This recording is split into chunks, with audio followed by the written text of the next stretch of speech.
Бұл комплексіміздің артқы бөлігі.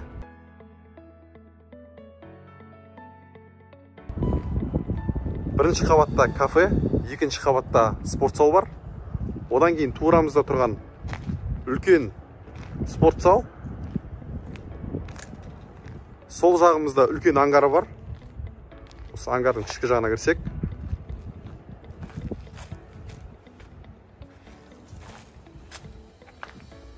Ангарымыз ені 12 метр, ұзындығы 22 метрді құрайды.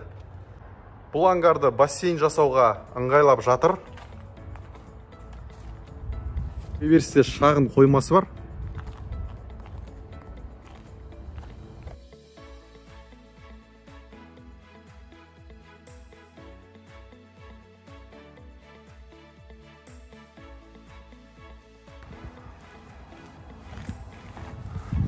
Мына бөлік котельный.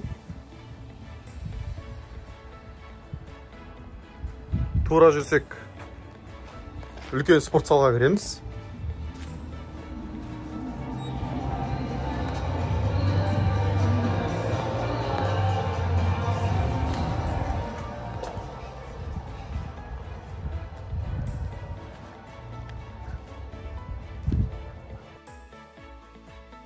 Ангарға екі жақтан да кіруге болады.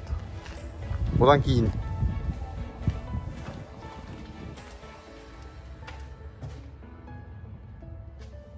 қоймасы.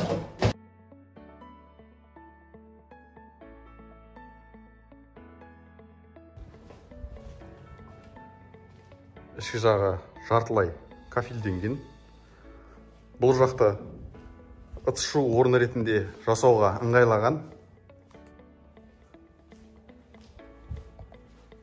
Мына жағында бір бөлмесі бар. Ішкі жағы үлкен.